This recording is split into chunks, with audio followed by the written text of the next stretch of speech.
Good evening everyone, welcome to civil services study practice set number ये 3078 S series UPPSC PCS के लिए चल रही है। इसमें जो अपनी स्टैटिक जीके वाली थी उसमें क्वेश्चन नंबर 90 तक हो गया था। अब यह है टेस्ट क्वेश्चन नंबर 91। ठीक है, क्वेश्चन नंबर 90 जो था वो था सुप्रीम कोर्ट वाला, कथन कारण वाला। चलिए अब 91 से देखते हैं इसमें हम 105 तक। तो 91 है, भारत के उपराष्ट्रपति यानी वाइस प्रेसिडेंट के चुनाव में निर्वाचक मंडल में शामिल नहीं है। राष्ट्रपति के चुनाव में कौन कौन शामिल होता है, उपराष्ट्रपति के चुनाव में कौन कौन शामिल होता है, सब पता होना चाहिए। राष्ट्रपति के चुनाव में लोकसभा, राज्यसभा और राज्यों की विधानसभाओं के इलेक्टेड मेंबर शामिल होते हैं, यानी निर्वाचित सदस्य शामिल होते हैं, केवल मनोनीत नहीं होते। लेकिन उपराष्ट्रपति के चुनाव में क्या है, लोकसभा के निर्वाचित सदस्य भी भाग लेते हैं, राज्यसभा के निर्वाचित सदस्य भी भाग लेते हैं, और जो मनोनीत सदस्य हैं वो भी भाग लेते हैं। ठीक है, तो संसद के दोनों सदनों के मनोनीत सदस्य प्लस नॉमिनेटेड प्लस इलेक्टेड दोनों के दोनों इसमें शामिल होते हैं भारत के उपराष्ट्रपति के चुनाव में। लेकिन राज्यों की विधानसभाओं के सदस्य इसमें शामिल नहीं होते। तो डी है इसका आंसर। देखिए, उपराष्ट्रपति जो है भारत का दूसरा सबसे बड़ा संवैधानिक पद है। पहला कौन सा है, राष्ट्रपति। वह 5 वर्ष के कार्यकाल के लिए नियुक्त किया जाता है, लेकिन कार्यकाल समाप्त होने के बावजूद वह तब तक अपने पद पर बना रह सकता है जब तक उसका उत्तराधिकारी आकर पद ग्रहण नहीं कर लेता। संविधान के अनुच्छेद 66 के अनुसार उपराष्ट्रपति का चुनाव निर्वाचक मंडल के सदस्य द्वारा किया जाता है। इसमें कौन कौन शामिल होता है, इसमें संसद के सभी सदस्य शामिल होते हैं। सभी में मनोनीत सदस्य भी आ गए और निर्वाचित सदस्य भी आ गए। तो संसद के दोनों सदनों के मनोनीत सदस्य, लोकसभा के निर्वाचित और राज्यसभा के निर्वाचित, राज्यों की विधानसभाओं के सदस्य इसमें शामिल नहीं होते। तो डी है इसका आंसर। इन सभी टेस्ट का फुल टेस्ट पीडीएफ परचेज कर सकते हैं नंबर इस पर व्हाट्सअप करके। क्वेश्चन नंबर 2 है, भारत के नियंत्रक एवं महालेखा परीक्षक से संबंधित यानी सीएजी के संदर्भ में निम्नलिखित कथनों में से कौन सा कथन सही है। भारतीय संविधान का अनुच्छेद 149 कैग यानी सीएजी के कर्तव्यों और शक्तियों का वर्णन करता है।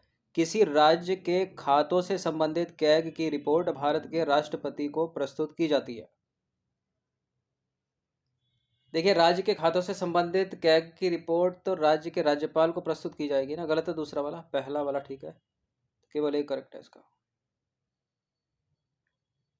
तो भारत के नियंत्रक एवं महालेखा परीक्षक सीएजी की बात करें तो सीएजी भारत के संविधान के अंतर्गत एक स्वतंत्र प्राधिकरण है। यह भारतीय लेखा परीक्षा तथा लेखा विभाग के प्रमुख होने के साथ सार्वजनिक धन का मुख्य संरक्षक है। सीएजी से संबंधित संवैधानिक प्रावधानों की बात करें, अनुच्छेद 48 है, अनुच्छेद 148 है, 149 है, 150 है, 151 है। 148 में क्या है, सीएजी की नियुक्ति शपथ सेवा की शर्तों से संबंधित है। 149 सीएजी के कर्तव्य और शक्तियों से संबंधित है। 150 संघ और राज्यों को अपने खातों का विवरण राष्ट्रपति के अनुसार रखना होगा सीएजी की सलाह पर। और 151 में क्या है, संघ के खातों से संबंधित सीएजी की रिपोर्ट राष्ट्रपति को सौंपी जाएगी, जो संसद के प्रत्येक सदन के पटल पर रखी जाएगी। ठीक है, संसद का प्रत्येक सदन का पटल, लोकसभा और राज्यसभा। किसी राज्य के लेखाओं के संबंध में भारत के नियंत्रक एवं महालेखा परीक्षक की जो रिपोर्ट है वो राज्य के राज्यपाल को प्रस्तुत की जाएगी। तो केंद्र में राष्ट्रपति को, राज्य में राज्यपाल, इसलिए गलत है दूसरा स्टेटमेंट, जो उन्हें राज्य के विधानमंडल के समक्ष रखेगा। तो दूसरा वाला सही नहीं है। अनुच्छेद 279 शुद्ध आय की गणना सीएजी द्वारा प्रमाणित की जाती है, जिसका प्रमाण पत्र अंतिम माना जाएगा।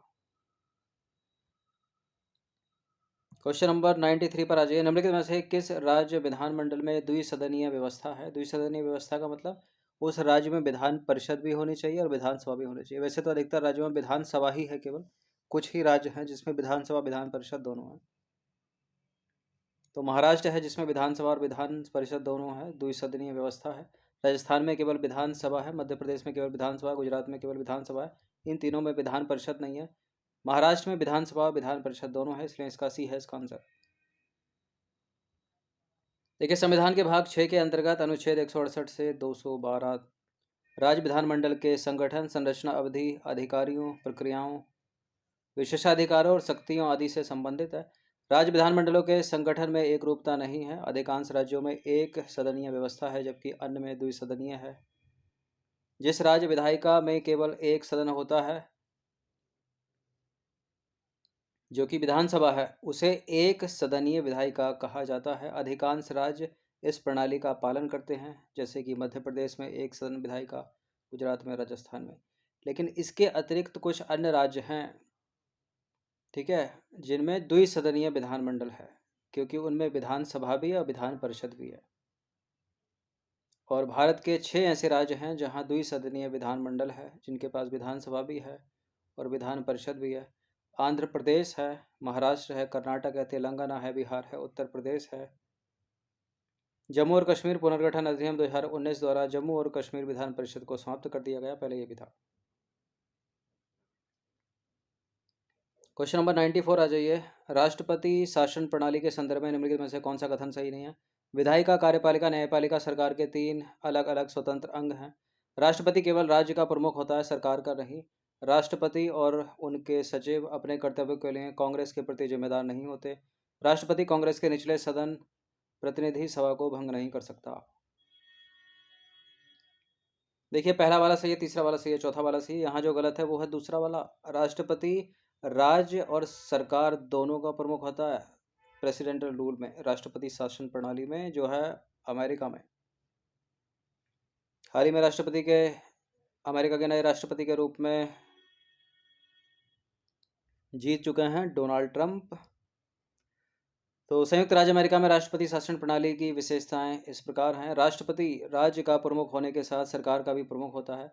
राज्य के प्रमुख के रूप में उनका एक औपचारिक पद होता है। सरकार के मुखिया के रूप में वह सरकार के कार्यकारी अंग का नेतृत्व करता है। तो विकल्प भी करेक्ट है, कमला हैरिस को हरा दिया डोनाल्ड ट्रंप ने। क्वेश्चन नंबर 95 पर आ जाइए। निम्नलिखित में से कौन सा एक संसदीय शासन प्रणाली का गुण नहीं है?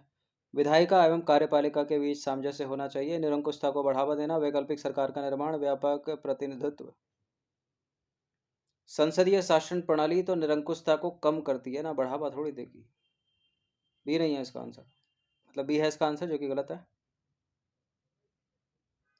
देखिए, संसदीय शासन प्रणाली का गुण निरंकुशता को रोकना है, ना कि बढ़ावा देना, निरंकुशता को रोकना।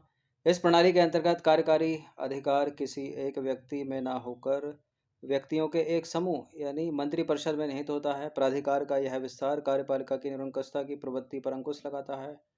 इसके अतिरिक्त कार्यपालिका संसद के प्रति उत्तरदायी है और साथ ही उसे अविश्वास प्रस्ताव द्वारा हटाया जा सकता है।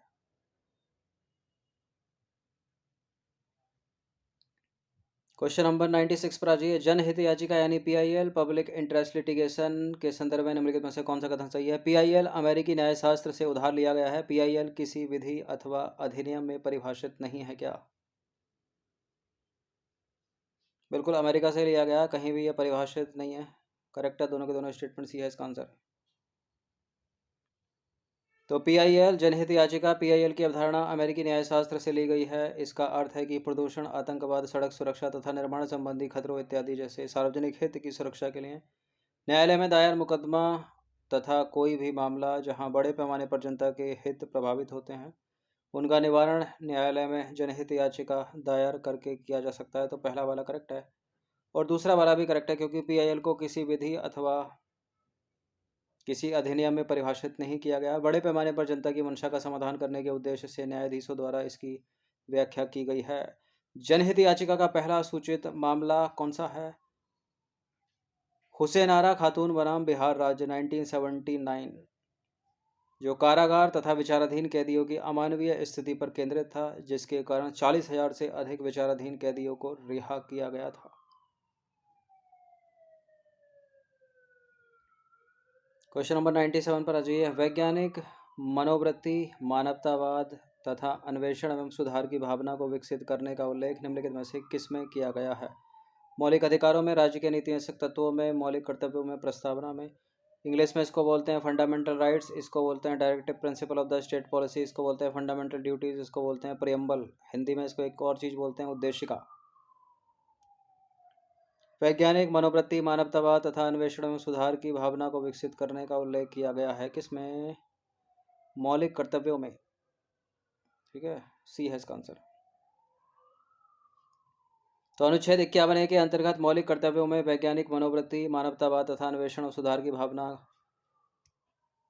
विकसित करने का उल्लेख किया गया है, तो सी करेक्ट है। मौलिक कर्तव्यों की अवधारणा सोवियत संघ रूस के संविधान से प्रेरित है। सरदार स्वर्ण सिंह समिति की अनुशंसा पर 42वें संविधान संशोधन अधिनियम 1976 के द्वारा संविधान के भाग चौथे के ए में इसको शामिल किया गया। प्रश्न यहाँ से भी एक अलग से बनता है, यहाँ से ही बनता है, यहाँ से ही बनता है, और किस में जोड़ा गया, यहाँ से ही बनता है। क्वेश्चन नंबर 98 पर आ जाइए। निम्नलिखित में से कौन अखिल भारतीय सेवा के अंतर्गत नहीं आता है? भारतीय प्रशासनिक सेवा, भारतीय राजस्व सेवा, भारतीय पुलिस सेवा, भारतीय वन सेवा। भारतीय प्रशासनिक सेवा इंडियन एडमिनिस्ट्रेटिव सर्विस यानी IAS, भारतीय पुलिस सेवा IPS, भारतीय वन सेवा IFS। नहीं आता है तो भारतीय राजस्व सेवा भी है इसका आंसर। यहाँ विदेश सेवा भी हो सकती थी, वो भी नहीं आती। तो अखिल भारतीय सेवाओं में भारत की 3 सेवाएं शामिल हैं।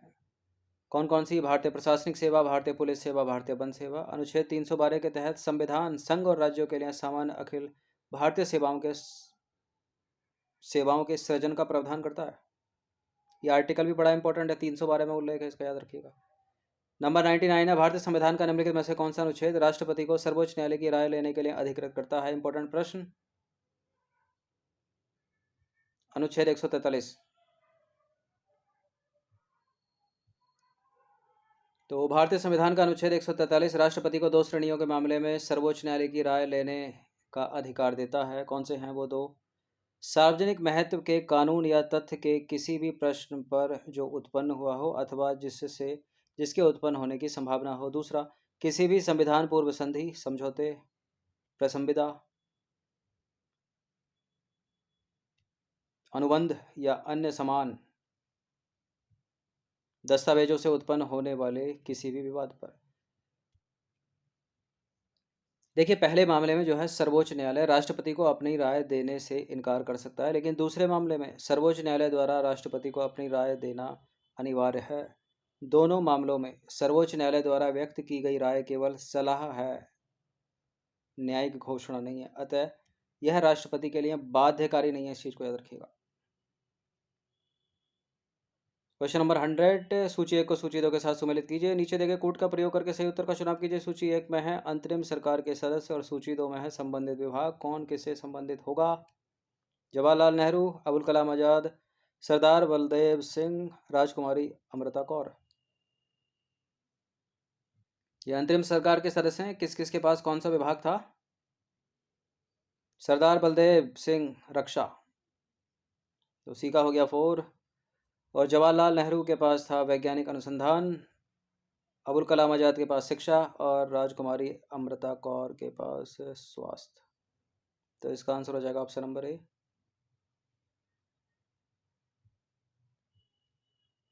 देखिए, अंतरिम सरकार के सदस्य हैं और ये उनके पास जो संबंधित विभाग थे, जवाहरलाल नेहरू के पास वैज्ञानिक अनुसंधान, अबुल कलाम आजाद शिक्षा, सरदार बलदेव सिंह रक्षा, राजकुमारी अमृत कौर स्वास्थ्य।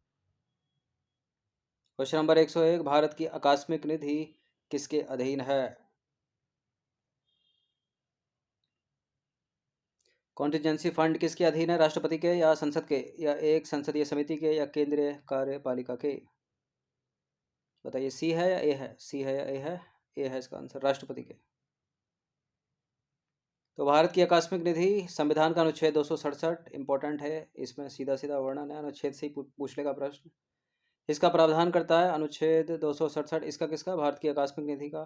भारत की आकस्मिक निधि की स्थापना का अधिकार देता है अनुच्छेद, जिसे सरकार द्वारा तत्काल अप्रत्याशित खर्च की पूर्ति की सुविधा के लिए भारत के राष्ट्रपति के व्यनाधीन रखा जाता है। अप्रत्याशित स्थितियों में इस निधि से खर्च के लिए या व्यय के लिए संसदीय अनुमोदन आवश्यक है, तो ए करेक्ट है।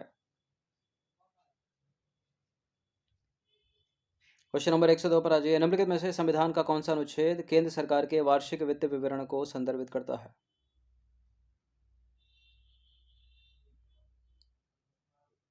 देखिए, भारतीय संविधान में कहीं भी बजट शब्द का उल्लेख नहीं है, वर्ष वार्षिक वित्त विवरण है अनुच्छेद 112 में।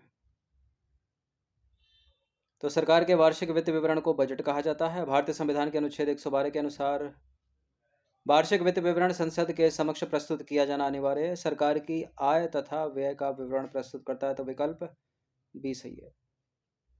क्वेश्चन नंबर 103 पर आ जाइए। निम्नलिखित में से किसकी सिफारिश पर वर्ष 1921 में रेल बजट को आम बजट से अलग कर दिया गया? एक वर्थ समिति की सिफारिश पर। देखिए, एक वर्थ समिति की सिफारिशों के आधार पर वर्ष 1921 में रेल बजट को आम बजट से अलग कर दिया गया, सी सही है। और वित्तीय वर्ष 2017-18 से रेलवे बजट और रेल व्यय से संबंधित अनुदान अनुरोध केंद्रीय बजट के साथ संसद में प्रस्तुत किए जाते हैं। क्वेश्चन नंबर 104, निम्नलिखित में से कौन सा पहला देश था जिसने औपचारिक रूप से जेंडर बजटिंग को अपनी बजट प्रक्रिया में शामिल किया था? जेंडर बजटिंग को अपनी बजट प्रक्रिया में शामिल करने वाला था ऑस्ट्रेलिया। देखिए, महिलाओं और पुरुषों के बीच असमानता को दूर करने के लिए विमेंस बजट की अवधारणा विकसित करके औपचारिक रूप से जेंडर बजटिंग को अपनी बजट प्रक्रिया में शामिल करने वाला ऑस्ट्रेलिया पहला देश था। क्वेश्चन नंबर 105 पर आ जाइए। लेफर वक्र एक आलेखी निरूपण है आय और कर दर का, असमानता और गरीबी का, मुद्रास्फीति और गरीबी का, कर, राजस्व और कर दर का। ये पूछ लेता है एग्जाम में, लेफर वक्र किससे संबंधित है। एक लॉरेंज वक्र है, उसको ही पूछ लेते हैं वो किससे है। तो लेफर वक्र किससे है? राजस्व, कर और कर दर से। बी है इसका आंसर। देखिए, लेफर वक्र कराधान की संभावित दरों और सरकारी राजस्व के परिणामी स्तरों के बीच संबंधों का एक आलेखी निरूपण है, तो बी करेक्ट है। यह संबंध एक निश्चित कर दर के बाद से राजस्व में गिरावट को दर्शाता है। साथ ही सुझाव देता है कि सरकारी राजस्व में केवल एक निश्चित समय तक कर दर के साथ वृद्धि होती है। आर्थर लेफर ने ऊर्ध्वाधर अक्ष पर राजस्व और क्षैतिज अक्ष पर कर दरों को प्रदर्शित करते हुए एक आलेख के मदद से इस वक्र को स्पष्ट किया है। तो याद रखिएगा इसको, राजस्व, कर राजस्व और कर दर से संबंधित है लेफर वक्र। तो 105 से 105 क्वेश्चन नंबर 1 से 105 तक हो गए हैं इसमें, और 150 तक अपने को कवर करना है। तो प्रैक्टिस करते रहिएगा हर दिन।